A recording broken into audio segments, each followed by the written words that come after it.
বন্ধুদের সবাইকে সুপ্রভাত জানিয়ে সকাল 10:30টায় ব্লগটা শুরু করে দিলাম। নতুন কন্টিনিউয়াস লাইফ নতুন ব্লগে বন্ধুদের স্বাগত, শুভেচ্ছা। আজ মহাশিবরাত্রি, অবশ্যই শিবরাত্রির শুভেচ্ছা জানাচ্ছি সবাইকে। তাহলে ভাবলাম সকাল সকাল ব্লগটা শুরু করে, আমি শুক্রবারেই শিবরাত্রি করছি, যেহেতু শিবরাত্রি রাত্রের পুজো, আজকে রাত্রিটা পেয়েছে, ওই জন্য আজকেই করবো।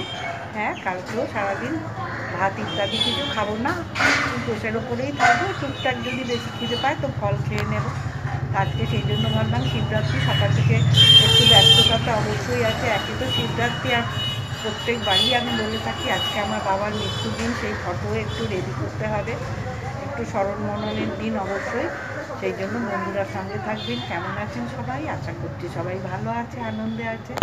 সবাইকে শিবরাত্রির শুভেচ্ছা জানিয়ে আমার ব্লগটা চালু করে দিলাম। বন্ধুরা সঙ্গে থাকুন, ভিডিওটা দেখতে থাকুন, আশা করি ভিডিওটা ভালো লাগবে। চলুন তাহলে সকালের ব্যস্ততাটা শেয়ার করি, ফুল গাছটা শুরু করে দিই।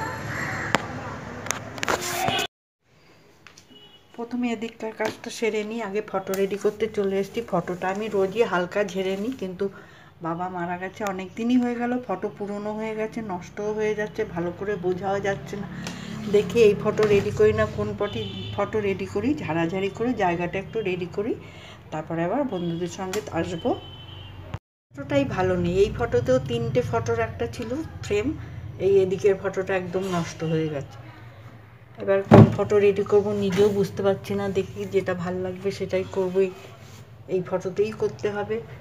ফটোগুলো যে নতুন করে বানাবো, ফটোটাই তো নষ্ট হয়ে গেছে। 2টো ফটো মোটামুটি এখনও ঠিক আছে, দেখতে হবে একবার স্টুডিও গিয়ে কথা বললে কি করা যায়, অন্য করে আর একটু ছোটো করে নতুনভাবে করলে আবার কিছুদিন ভালো থাকবে।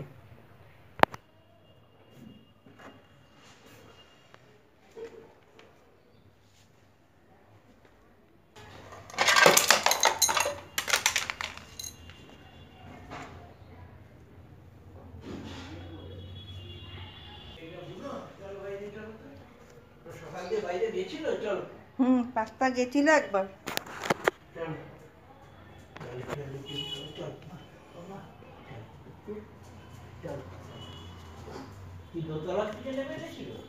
আগে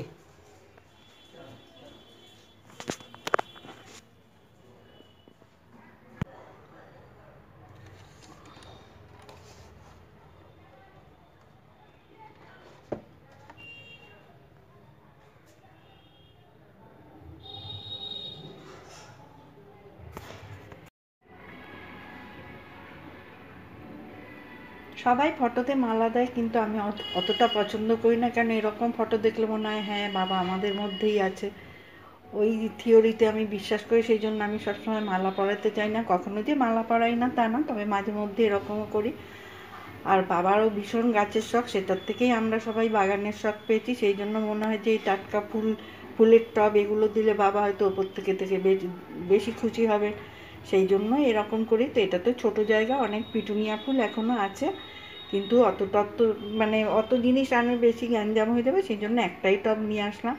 গাছটা খুবই বড় হয়ে গেছে, এটাকে এখন আমার বেঁধে চেঁধে ছোটো করে শেপে রাখতে হবে, যাতে সাজানোটা দেখতে ভালো লাগে। তো ভাবলাম এদিকটায় দেওয়ার ইচ্ছা ছিল না, ভাবলাম এই ফটোটা নষ্ট হয়ে গেছে, এটাই একটু আড়াল থাকুক, তাহলে ওই 2টো ফটো এখনও মোটামুটি আছে।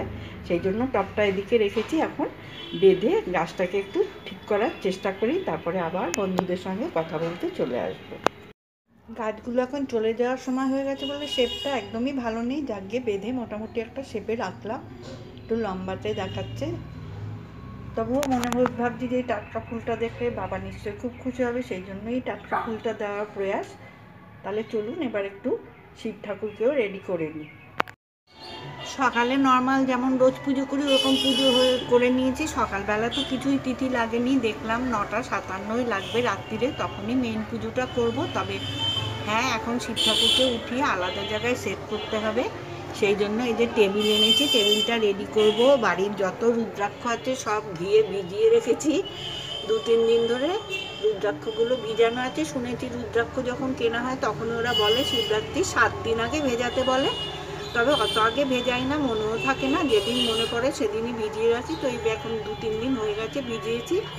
আজকে যদি পড়ার থাকে তো পড়বে, ওগুলো উঠিয়ে পরে দুধ জল মধু টধু দিয়ে ধুয়ে টিস্যু পেপারে পুছে তারপরে আর আজকে ওঠাবে ওটা আর কি। ততক্ষণে ভিজে আছে ঘিগুলো। রুদ্রাক্ষ আসলে শুকনো জিনিস তো শুকিয়ে যায়, ওই জন্য বলে শিবরাত্রির সময় ঘিতে ভিজিয়ে রাখতে। তো আমি সেটা করেছি। অনেক কটাই রুদ্রাক্ষ কেনা হয়েছিল আগে নানা কারণে, সেই রুদ্রাক্ষগুলোকে ভিজিয়ে রেখেছি। এবারে শিব ঠাকুরকে এই টেবিলে আলাদা করে বসিয়ে নিই, তারপরে রাত্রে যখন পুজো করব অবশ্যই বন্ধুদের সঙ্গে শেয়ার করব। আজকে যেহেতু সারাদিন কিছু নেই, মন্দিরে যাওয়ার কোনো প্রশ্ন নেই, কালকে হয়তো সকালের দিকে চেষ্টা করব। আজকে রাত্রের পুজোটা বাড়িতেই করব। আপাতত ঠাকুর উঠিয়ে শুধু বসিয়ে রাখলাম। সারাদিন এখন আর কোনো পুজো পাঠ হবে না, একদম সেই সন্ধ্যেবেলা যেমন নর্মাল পুজো করি সেরকম করে। তারপরে 9:57 লাগবে। তো দেখলাম টাইম একটা দিয়েছে, প্রথম প্রহরের পুজো 9:25 থেকে 9:28 মধ্যে করতে হবে। ওই সময়টাই টার্গেট করেছি, ওই সময় প্রথম প্রহর করব। দ্বিতীয় প্রহরটাও করে নেব বাড়িতেই। তৃতীয় প্রহরটা হবে নাকি জানি না, আবার চতুর্থ প্রহরটা চেষ্টা করব। সেই প্রহরগুলো টাইম যখন যখন করব তার আগেই বন্ধুদেরকে বলবো। গোপালেরও তো সকালবেলায় পুজো দিয়েছিলাম।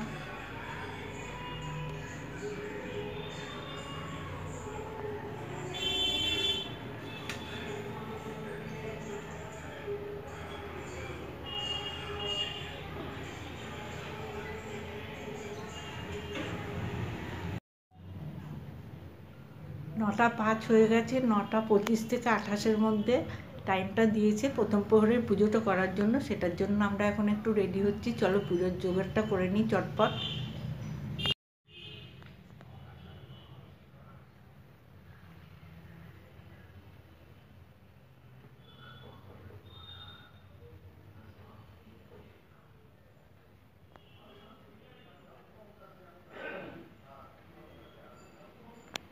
সেই সকালে ক্যামেরা বন্ধ করেছি, সারাদিনে আর কিছু শ্যুট করিনি, কিছু করারও ছিল না সারাদিনে। এখন তো দেখালাম 9টা বেজে গেছে, এখন প্রথম প্রহরের পুজোটা করব। তারপরে আমি একটু জল টল খাবো।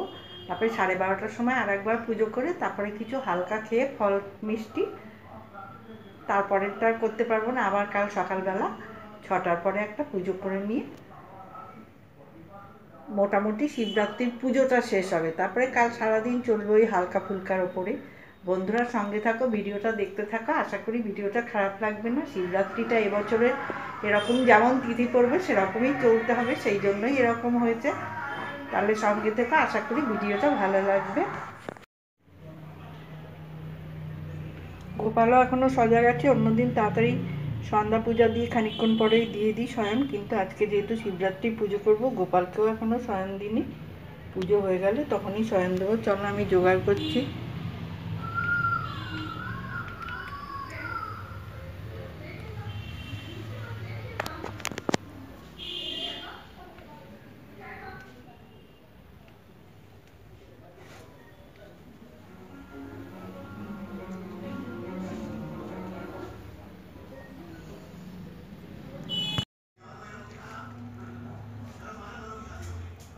নটার পরে প্রথম প্রহরের পুজোটা করা হলো। এখন আমি এইসব কিছু খাবো না, ভাইও উপোস করেছে, ওরা খাবে একটু। যজু উপাস করেছে, ওরা একটু খাবে, ওদের জন্য একটু সাবু মাখা করছি।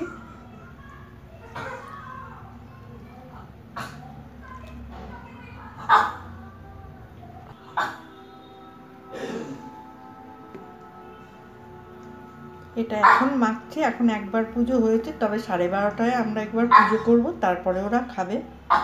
তখন তো অত রাত্রে মাখবো না, ওই জন্য এখন এটা মাখামাখিটা করে রাখবো।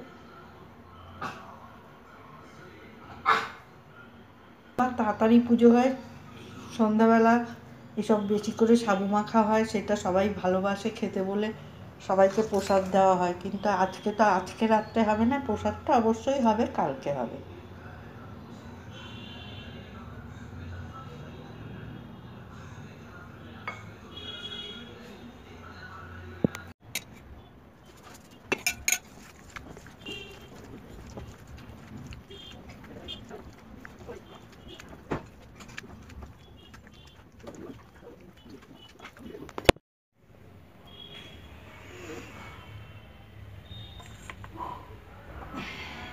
শিব পূজায় তো যা যা লাগে সবারই জানা আছে, দুধ, ঘি, মধু, দই, গঙ্গা জল। তবে হ্যাঁ, প্রহরে প্রহরে এক এক সময় এক একটা দিয়ে স্নান করাতে হয়, সেটার তো একটা আলাদা নিয়মই আছে। প্রদীপ ধূপকাঠি রেডি করি, তারপরে পুজোটার প্রায় সময় হয়ে আসছে, তো পুজো করে আবার কথা বলবো।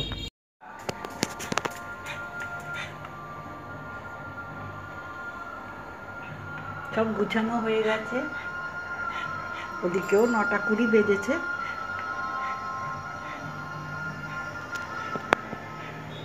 এখন পুজোয় বসি, পুজোটা করে নিই। চলো পুজোটা করা যাক।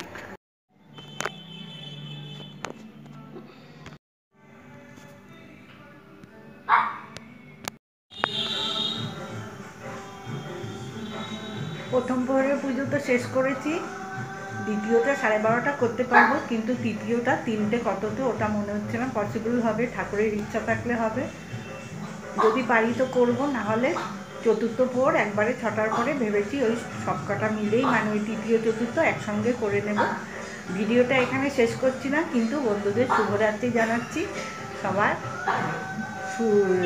ভালো থাকুন, সুস্থ থাকুন। কালকে সকালবেলা একটু শ্যুট করে তারপরেই ব্লগটা এন্ড করব, ততক্ষণ অবশ্যই সঙ্গে থাকবেন, ভিডিওটা দেখতে থাকবেন। তাহলে আজকের মতো টাটা।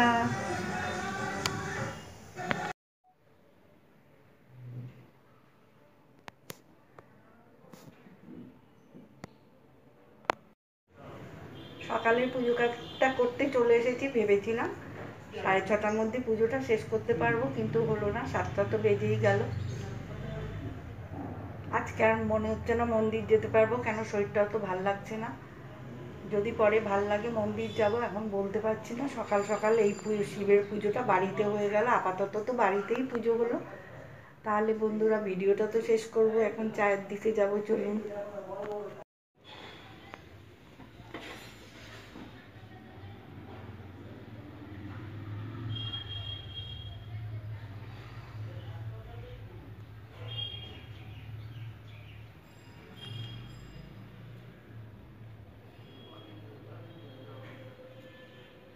আপাতত এবছরের শিবরাত্রি পুজো শেষ হলো,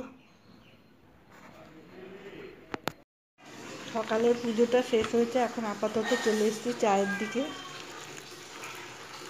একটু চা খেয়ে নিই, তারপরে সারাদিন তো চলতেই থাকবে। তবে ভিডিওটা আর বড় করব না, কথা দিয়েছিলাম সকালের পুজোটা একটু দেখিয়ে ভিডিওটা শেষ করব। তাহলে আজকে এখানেই বিদায় নিচ্ছি। সবাই খুব ভালো থাকবেন, আনন্দে থাকবেন, সাবধানে থাকবেন, সুস্থ থাকবেন। সবাইকে অবশ্যই ভালো রাখার চেষ্টা করবেন। আবার কোনো নতুন ভিডিও, ভালো ভিডিওর সঙ্গে দেখা হবে।